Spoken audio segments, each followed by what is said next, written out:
Assalamualaikum sahabat semuanya. Bayangkan, di tengah pasar yang becek dan berbau lumpur, seorang nenek tua diikat di tiang kayu. Tangan keriputnya gemetar, wajahnya pucat, tubuhnya dipenuhi cipratan air got. Orang-orang hanya menonton. Tak ada yang menolong. Ia tidak mencuri. Ia tidak menghina. Ia hanya menyeberang jalan. Dan di hadapannya, berdiri seorang pria berjubah putih dengan sorban mahal, menunjuknya dengan tatapan muak, sambil berteriak, "Hukuman buat orang hina harus dipertontonkan." Dan semua ini hanya karena gamisnya kecipratan air becek. Tapi langit tidak tidur.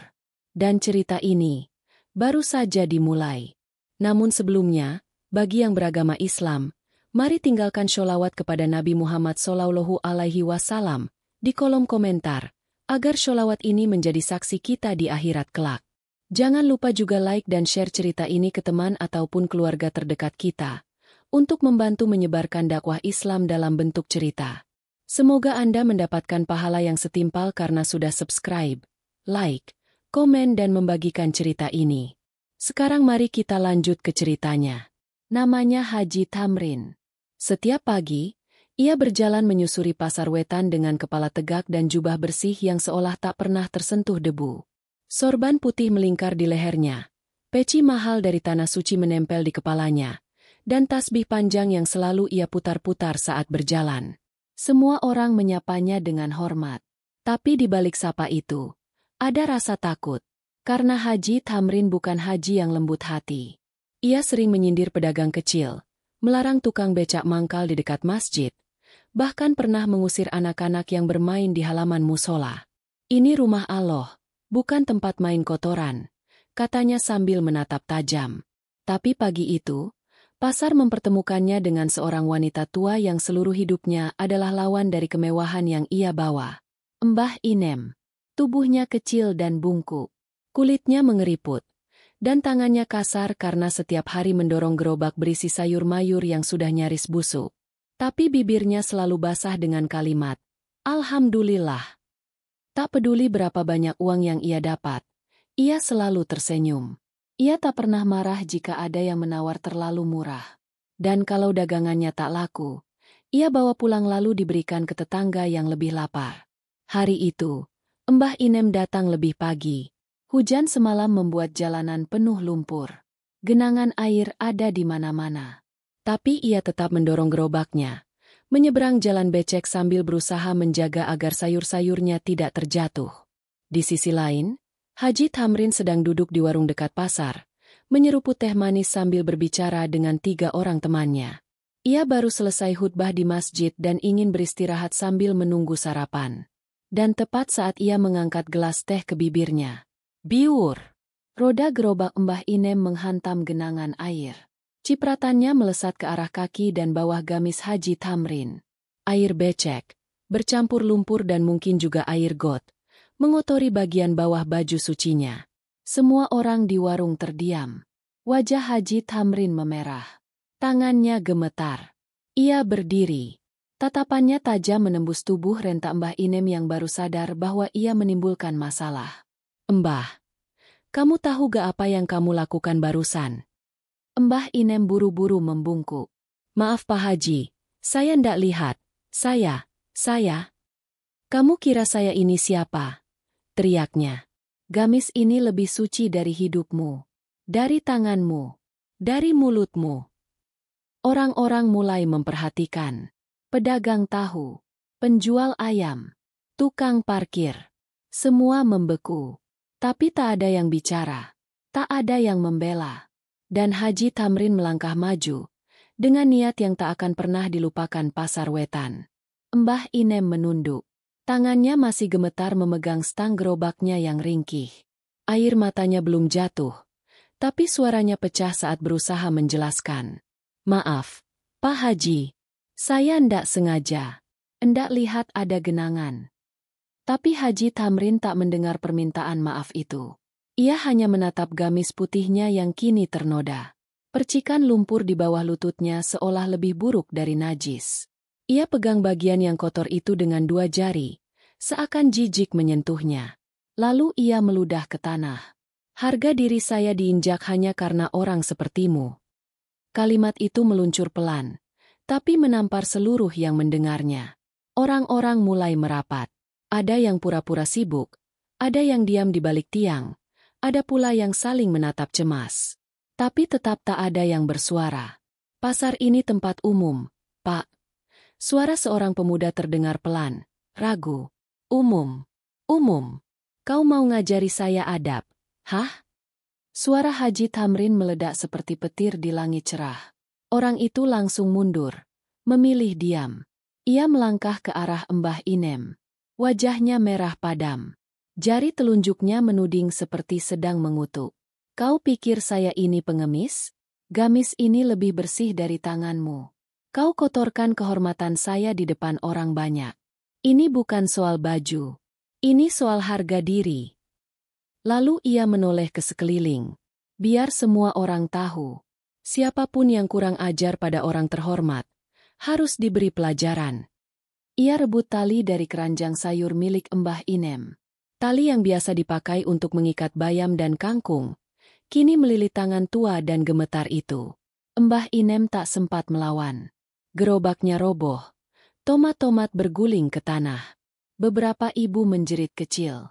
Seorang bapak hampir maju, tapi ditahan oleh temannya. Jangan. Itu Haji Tamrin. Dan begitu saja, Mbah Inem diseret ke tengah pasar. Langkah kakinya terseret tanah becek. Sandalnya terlepas. Kakinya tergores batu dan pecahan kayu. Tapi ia diam. Ia tak teriak. Ia hanya menunduk. Tiang kayu tua di tengah pasar jadi saksi. Tempat orang biasa mengikat tenda kini dipakai untuk mengikat seorang manusia yang hina di mata seorang yang merasa mulia. Biar semua orang lihat. Ini contoh. Supaya tahu batas. Jangan sembarangan pada orang seperti saya. Tali dililitkan dengan kasar. Suaranya menggurat telinga. Keringat Mbah Inem bercampur debu. Lututnya gemetar. Tapi ia tetap diam. Wajah-wajah di sekitarnya hanya bisa menyaksikan. Tak satu pun bergerak.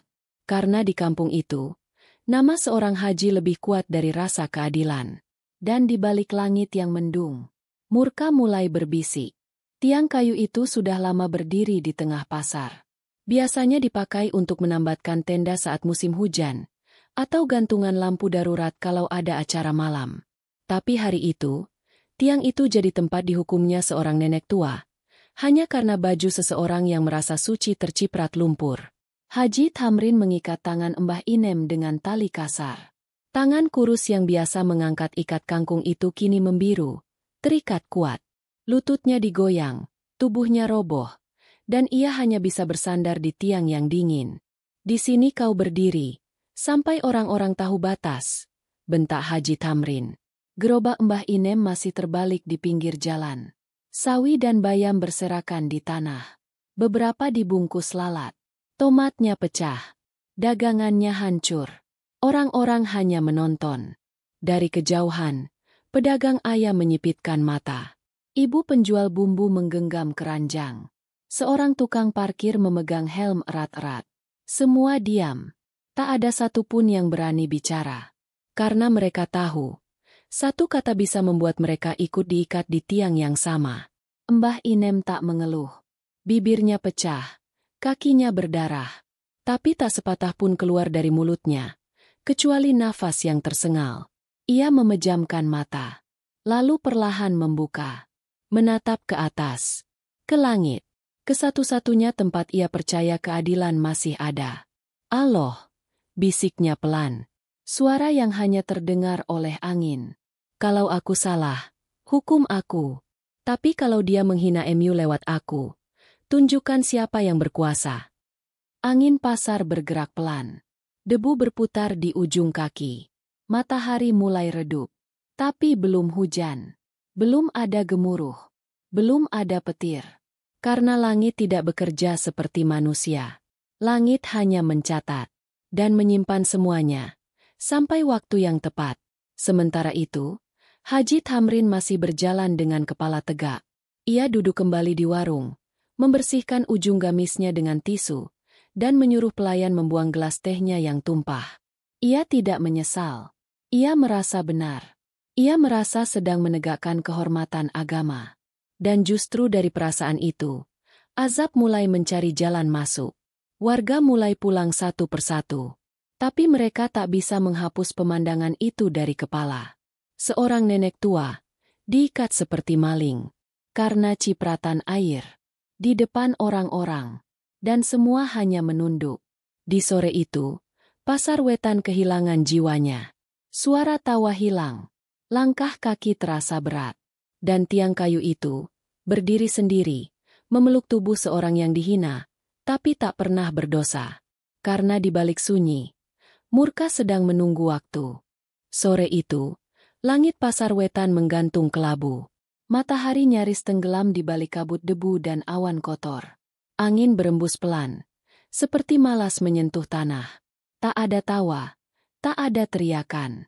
Yang terdengar hanya roda gerobak yang ditarik lesu dan derap langkah orang-orang yang ingin cepat pulang. Tapi satu orang masih di sana. Mbah Inem. Ia masih diikat di tiang kayu. Tubuhnya lemas, matanya sembab. Tak ada air mata yang tersisa. Kulit tangannya lecet, perih. Tapi bukan rasa itu yang paling sakit. Bukan darah. Bukan debu. Yang paling menyakitkan adalah harga diri yang diinjak di depan orang banyak, tanpa ia bisa berucap apa-apa.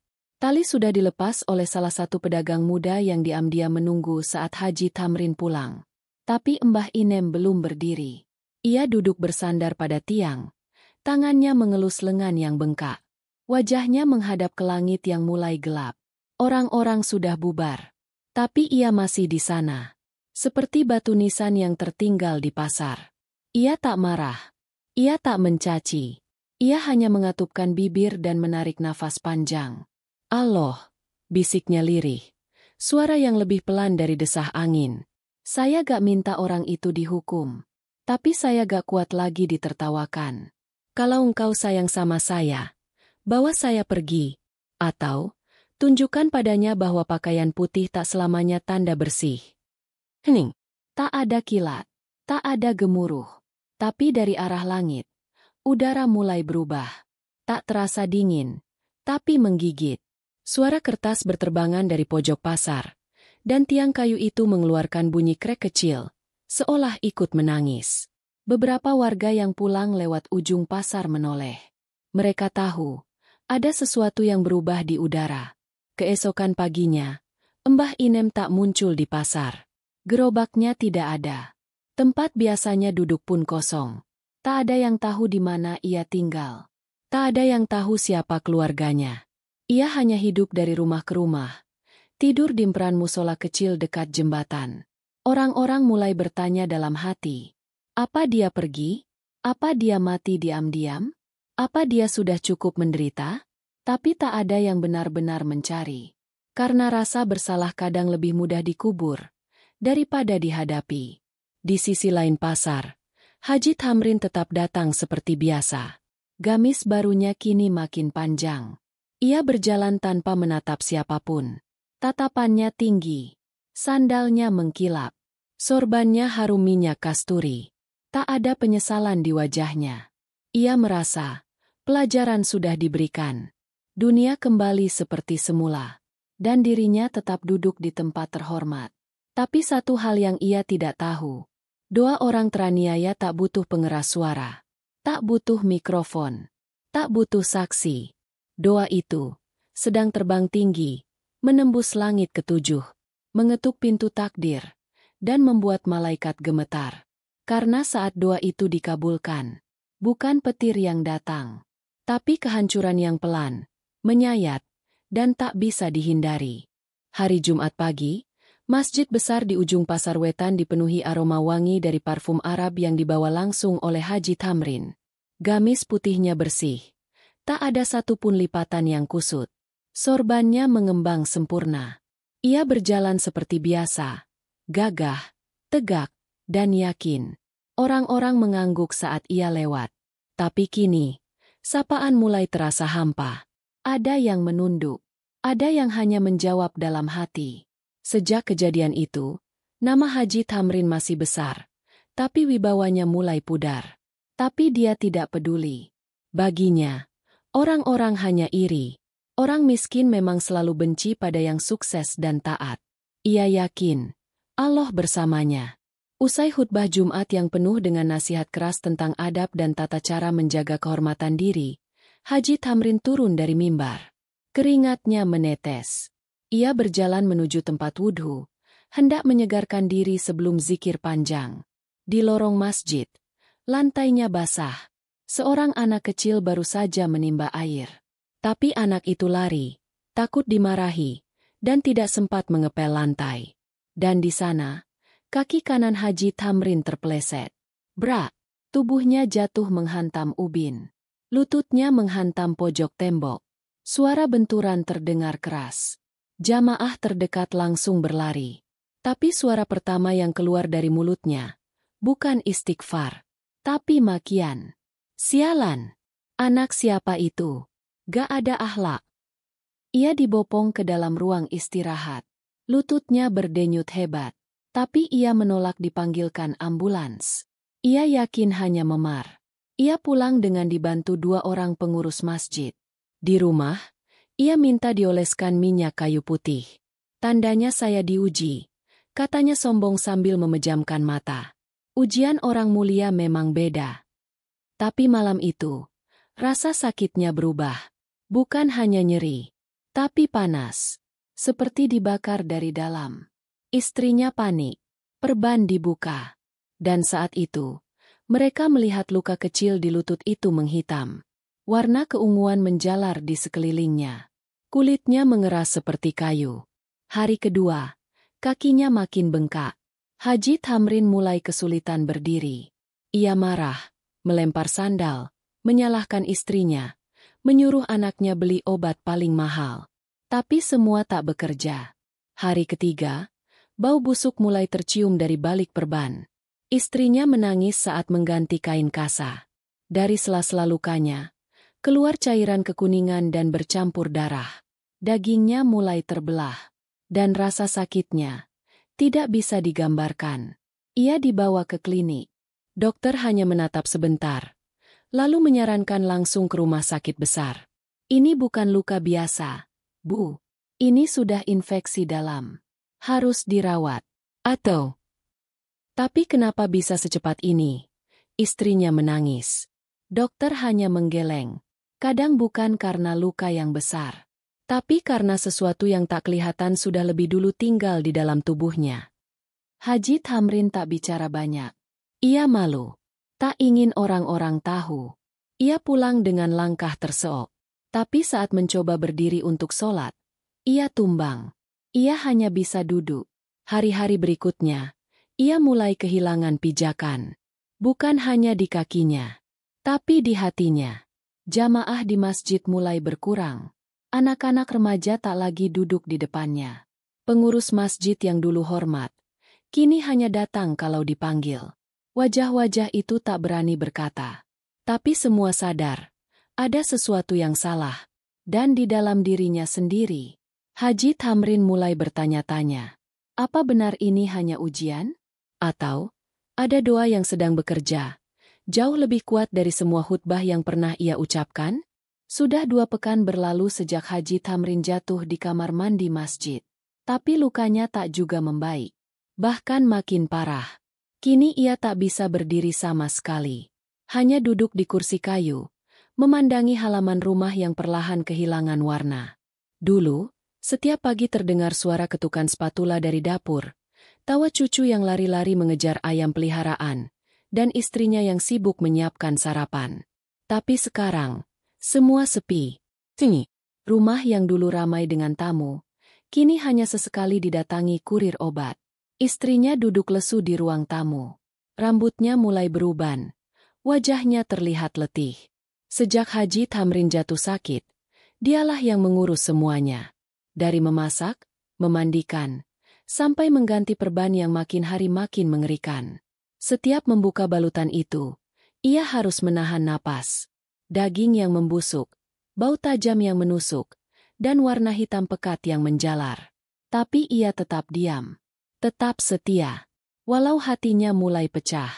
Bang! Ucap istrinya pelan suatu malam. Kita bawa ke rumah sakit besar aja, ya? Ini bukan luka biasa. Gak usah. Kau pikir aku ini orang lemah? Cuma karena luka begini. Langsung panik. Suara Haji Thamrin masih tinggi. Tapi tubuhnya gemetar. Di dalam dirinya, ia tahu, ini bukan luka biasa. Tapi ego dan gengsi lebih besar dari rasa sakit. Hari berikutnya, telepon dari anak bungsunya datang.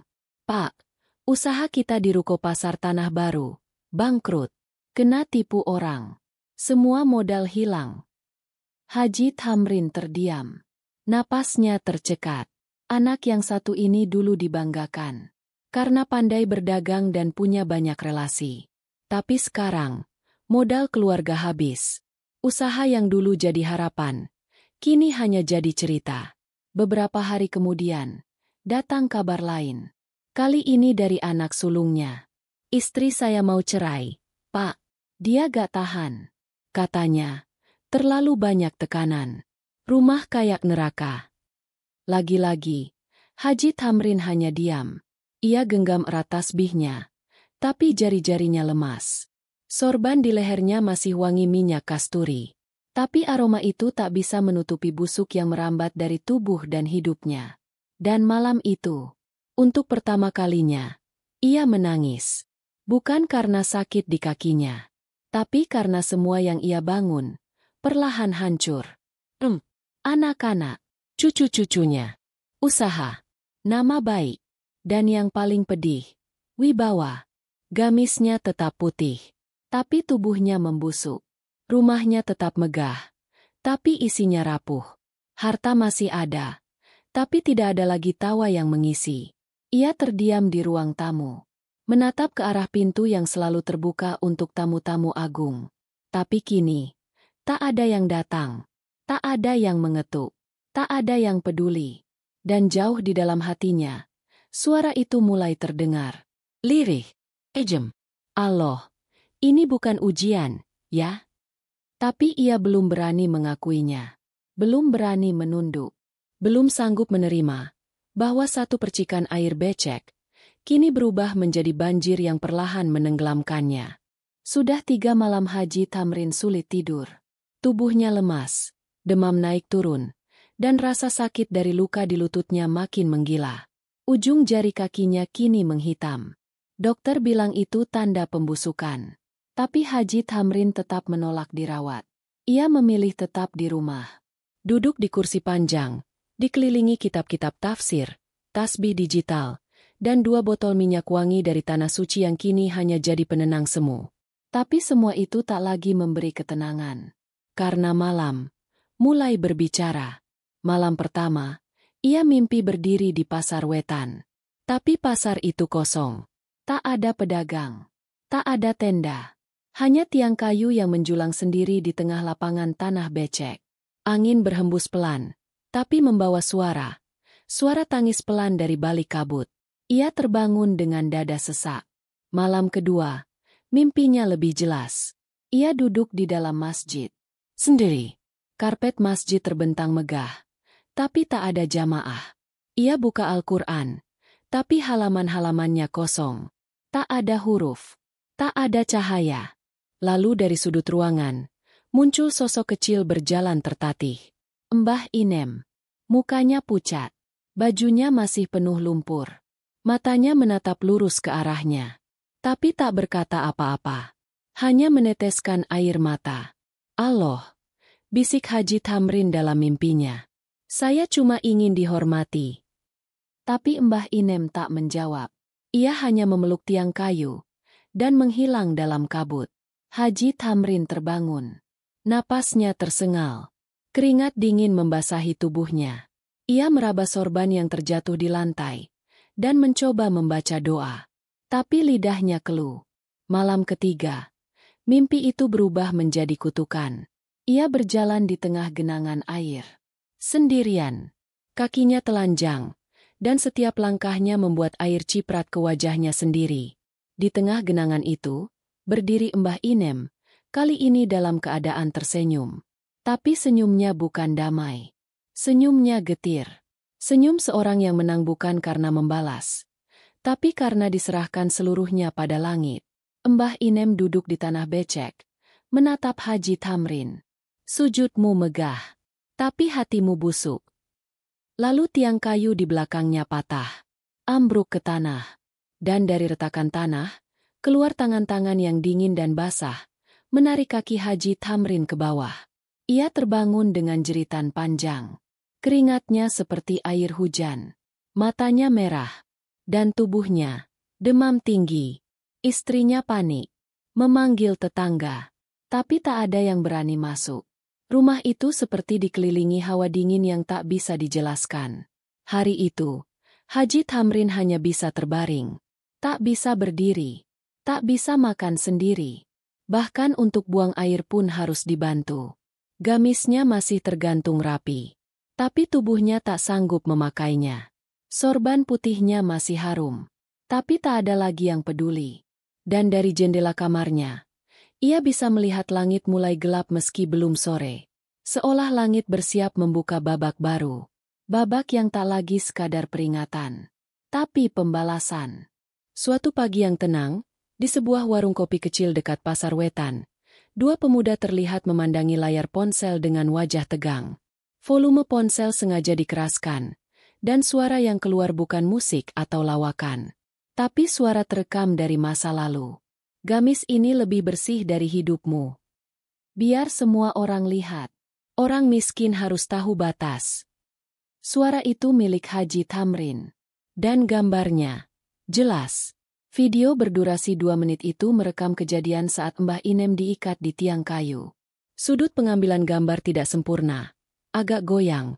Tapi cukup tajam untuk menunjukkan wajah keras, sorban putih, dan gerakan tangan yang menunjuk-nunjuk. Video itu diunggah oleh akun tanpa nama. Tapi dalam waktu sehari, video itu viral. Komentar membanjiri. Ribuan. Ini haji apa raja? Sorban bersih. Hati kotor. Kalau ini yang suruh ke surga, saya pilih jalan kaki. Tagar Haji Genangan mulai trending di media sosial. Bukan hanya Pasar Wetan, tapi juga grup-grup WhatsApp, forum diskusi agama, hingga kanal YouTube gosip lokal. Dan nama Haji Tamrin roboh. Ia yang dulu dielu-elukan karena khutbah keras dan penampilan mewah, kini jadi bahan tertawaan. Videonya dipotong, dijadikan meme, dimasukkan backsound lucu, diedit dengan tulisan, gamis suci, otak becek. Rumahnya dibanjiri pandangan sinis. Orang-orang tak lagi menyapa. Anak-anak remaja yang dulu duduk di masjid kini memilih musola kecil di gang sempit. Masjid besar pun mulai kosong. Hari Jumat yang biasanya penuh, kini tinggal 3 syaf. Dan yang duduk di barisan depan hanya 2 orang tua renta yang sudah pikun. Pengurus masjid satu persatu mengundurkan diri. Bukan karena takut, tapi karena malu. Mereka tak sanggup lagi berdiri di belakang seorang yang mempermalukan agama dengan sikap angkuh. Haji Tamrin hanya bisa menatap layar ponselnya dari tempat tidur. Tubuhnya makin lemah. Kaki kanannya sudah dibalut perban penuh. Tapi luka paling parah ada di dalam dadanya. Ia yang selama ini hidup untuk pujian, kini dihina. Ia yang terbiasa berdiri tinggi, kini terbaring dan disorot tajam dari balik layar. Ia yang dulu merasa paling suci, kini tak punya tempat untuk bersandar selain bantal yang basah oleh keringat dan air mata. Suaranya hilang, khutbahnya dibenci, dan bahkan tasbih yang biasa ia putar, tak lagi terasa berarti. Malamnya, ia hanya bisa menatap langit dari jendela. Allah, ucapnya pelan. Apakah semua ini karena percikan air? Tapi ia tahu, bukan air itu yang menjadi sebab, tapi kesombongan yang ia bungkus dengan ibadah. Dan doa yang pernah terucap tanpa suara, dari bibir yang dulu ia hina, kini sudah sampai ke langit. Dan belum selesai. Karena ini baru permulaan. Hari itu hari Jumat. Udara panas menggigit kulit.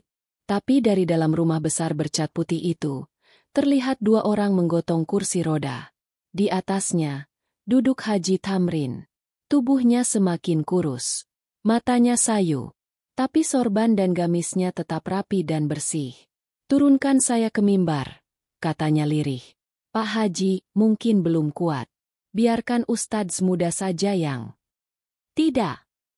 Suaranya meninggi. "Masjid ini dibangun dari keringat saya. Kalau saya berhenti khutbah, itu berarti saya menyerah." Mereka tak berani membantah.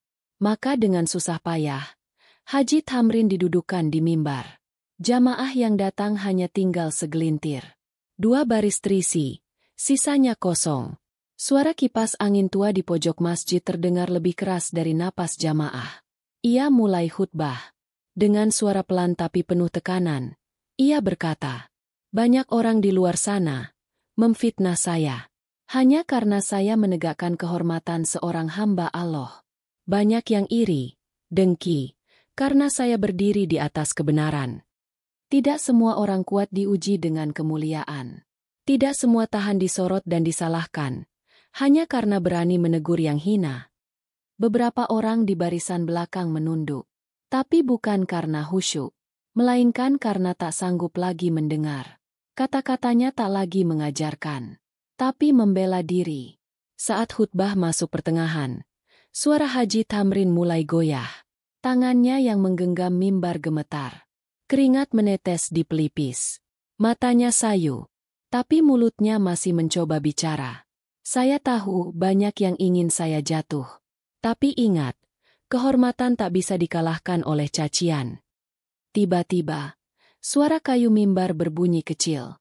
Haji Thamrin diam sejenak. Nafasnya pendek, matanya membelalak, seperti melihat sesuatu yang tak terlihat. Lalu dalam 1 detik, bruk, tubuhnya tumbang ke samping. Kursi goyah. Sorban terlepas. Gamis putihnya terciprat air dari botol minumnya yang tumpah. Jamaah panik. "Astagfirullah, Pak Haji." Beberapa orang lari ke mimbar. Suhu tubuhnya panas tinggi. Nafasnya terengah. Dan di wajahnya ada ketakutan. Bukan karena sakit, tapi seperti seseorang yang melihat apa yang tak dilihat manusia. Ia dibopong ke dalam. Mobil keluarga segera datang. Tapi tak ada yang sempat membawanya ke rumah sakit besar. Karena dalam perjalanan, tubuhnya melemas. Tangan yang dulu menunjuk-nunjuk, kini tak bisa bergerak. Sesampainya di rumah sakit, dokter hanya bisa geleng kepala. Infeksi menyebar.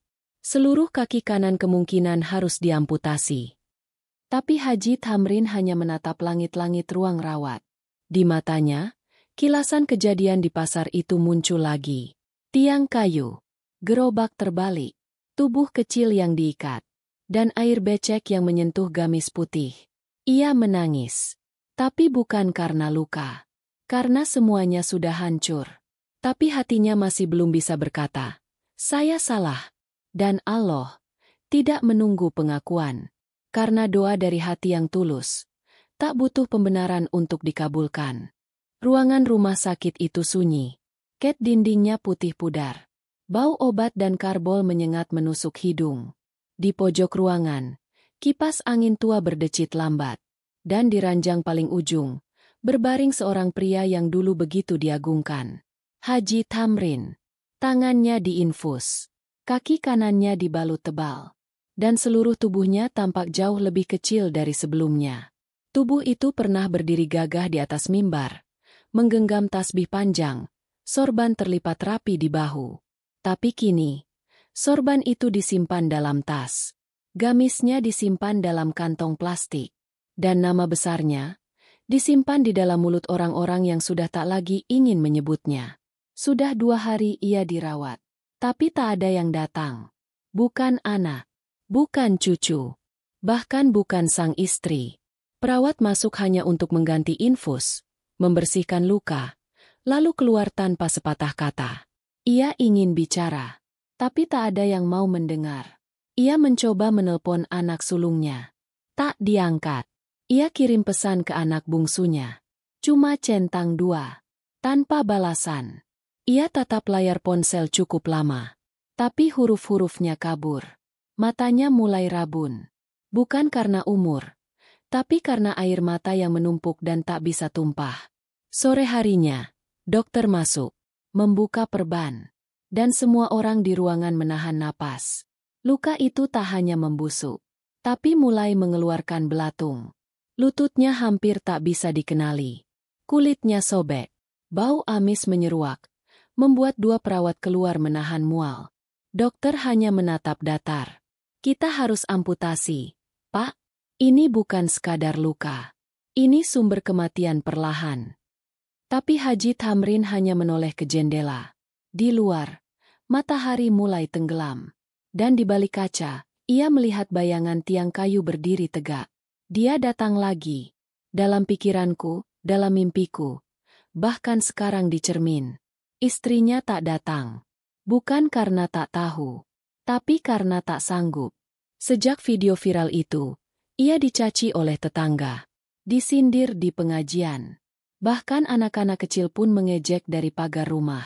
Ibu Haji yang suaminya ikat orang. Ia menutup pintu rumah, menutup jendela, dan sejak hari itu, menutup hati. Ia tak kuat lagi melihat wajah Haji Thamrin yang kini lebih banyak diam daripada bicara. Di rumah sakit, jam berdetak lambat, waktu makan lewat. Nasi dingin di piring plastik tetap utuh. Tak ada yang menyuapinya. Dan malam itu, ia menangis. Bukan karena sakit, tapi karena ia sadar. Bukan tubuhnya yang busuk duluan, tapi hatinya. Dan Allah sedang menunjukkan bahwa orang yang merendahkan akan direndahkan. Bahwa orang yang menyakiti akan merasakan sendiri rasa itu, tapi tanpa siapapun di sisinya. Dan di tengah gelap, hanya detak monitor yang menemani. Pelan, tebal, tapi menusuk sunyi. Karena ketika tak ada yang menjenguk, itulah tanda bahwa hidupmu mulai kehilangan arti. Jam dinding rumah sakit menunjukkan pukul 2.15 dini hari. Lampu lorong redup. Suara perawat berjalan pelan. Dan dari kamar nomor 206, terdengar suara napas yang berat dan terputus-putus. Haji Thamrin belum tidur. Matanya menatap langit-langit putih yang tak berganti sejak 3 hari lalu.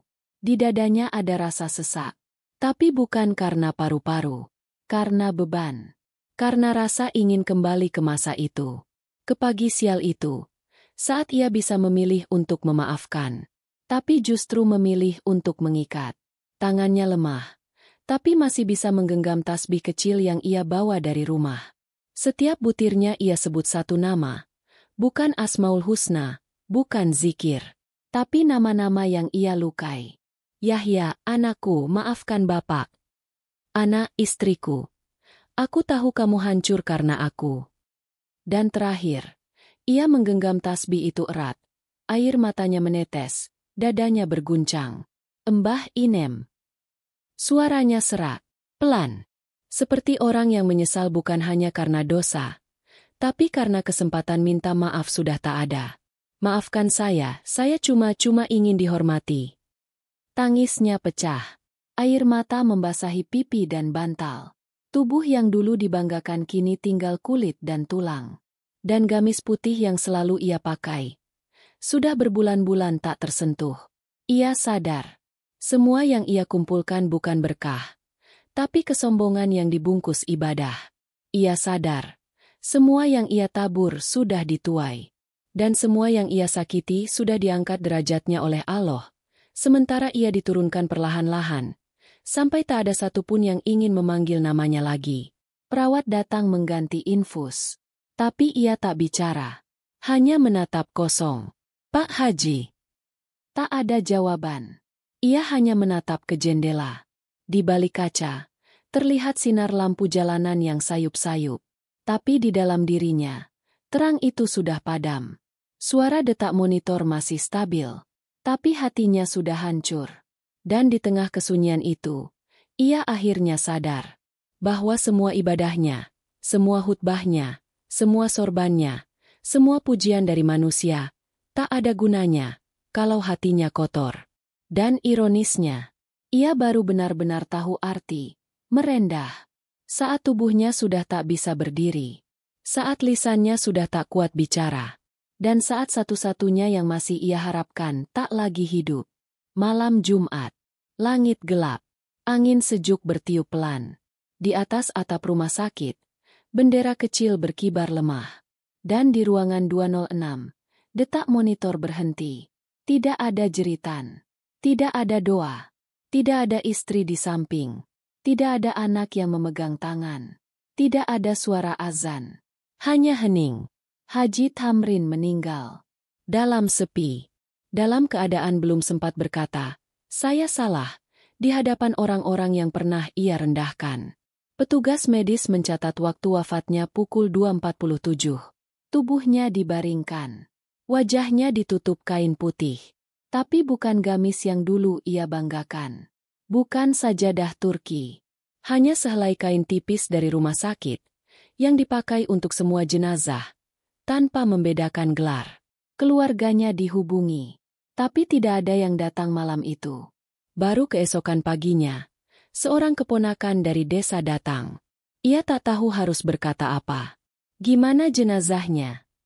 Sudah dibawa ke pemulasaraan. Tapi, belum ada yang mandikan. Pihak rumah sakit menghubungi DKM masjid. Tapi DKM baru sudah mengganti seluruh pengurus. Mereka bilang, kalau ada yang mau bantu, silakan. Tapi kami mohon maaf. Akhirnya, tukang gali kubur dan 2 santri dari pondok kecil yang dulu sering diusir dari masjid oleh Haji Thamrin, yang memandikannya. Tanpa upacara. Tanpa barisan panjang. Tanpa foto-foto. Hanya doa sederhana. Dan tubuh yang mulai kaku. Jenazah dibawa menggunakan mobil jenazah tua. Ditaruh di peti putih sederhana. Tidak diiringi lantunan selawat. Hanya suara roda berderit saat dibawa ke tanah pemakaman kampung. 1 liang lahat digali. Dan tak lama kemudian, tanah mulai menutupi tubuh yang dulu disanjung. 3 sekop. 10 sekop. Nama besar Haji Thamrin hilang dari perbincangan. Tak ada yang menulis berita. Tak ada yang mendoakan di forum. Tak ada yang mengucap bela sungkawa selain petugas pemakaman. Dan di Pasar Wetan, tiang kayu itu masih berdiri. Tapi tidak lagi untuk mengikat. Warga pasar, tanpa pengumuman resmi, beramai-ramai mencabut tiang itu. Mereka menanam pohon di tempatnya. Pohon kecil. Tanda bahwa mereka tak mau lagi melihat kejadian seperti itu terulang. Seorang pedagang sayur menancapkan papan kecil di bawah pohon itu. Tulisannya sederhana. Jangan remehkan yang lemah. Karena bisa jadi Allah sedang mengangkat mereka lebih tinggi dari kita. Papan itu dibiarkan oleh semua orang. Tak ada yang berani mencabut. Karena semua tahu, tiang itu bukan sekadar kayu. Tapi peringatan. Tentang kesombongan yang dibungkus agama. Tentang orang kecil yang dihina di bumi. Tapi dimuliakan di langit. Pasar Wetan kini tak lagi sama. Tiang kayu di tengah pasar telah digantikan oleh pohon kecil yang tumbuh perlahan. Daunnya masih muda. Batangnya belum kokoh. Tapi tiap pagi, pedagang menyiramnya dengan air sisa dagangan. Bukan untuk menyuburkan, tapi sebagai pengingat. Pengingat bahwa di tempat itu, pernah ada seorang nenek tua yang diikat, dihina, dan dijadikan tontonan. Dan yang mengikatnya, bukan orang biasa, tapi seorang yang merasa paling dekat dengan Allah. Sejak hari itu, masyarakat mulai berubah. Mereka lebih sopan kepada pemulung. Lebih sabar saat ditabrak gerobak sayur. Lebih pelan saat menegur tukang becak yang tertidur di emperan. Karena mereka tahu, kesombongan bisa datang dari mana saja, bahkan dari sajadah yang digelar terlalu tinggi. Tak ada lagi yang menyebut nama Haji Thamrin. Bahkan keluarganya pun pindah keluar kota.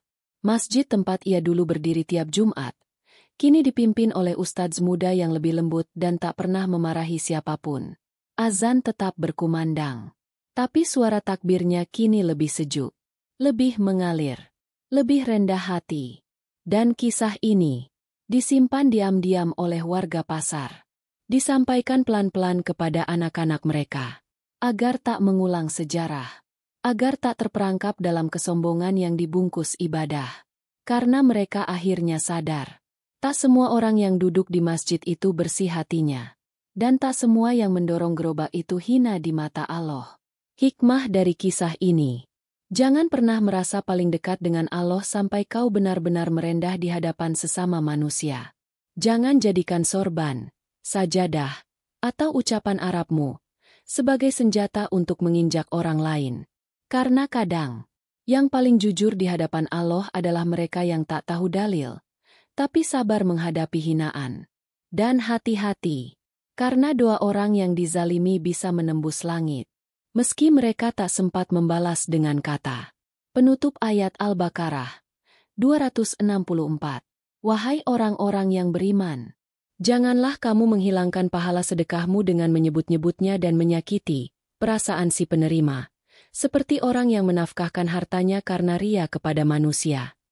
Semoga kisah ini jadi cermin, bukan untuk menilai orang lain, tapi untuk melihat bayangan diri sendiri. Jangan tutup video ini sebelum meninggalkan jejak. Kalau kisah ini menusuk hatimu, tinggalkan satu kalimat doa di komentar, bukan untuk tokohnya, tapi untuk diri kita sendiri, agar kita tidak menjadi seperti Haji Tamrin, agar hati kita tetap lembut, bahkan saat sorban dan sajadah sudah melekat di tubuh. Like dan share cerita ini ke orang-orang yang kau sayangi. Karena siapa tahu, hari ini kita yang menonton. Besok kita yang diingat lewat doa orang kecil yang kita sakiti. Jangan lupa subscribe. Karena di sini, cerita bukan cuma hiburan, tapi peringatan yang hidup.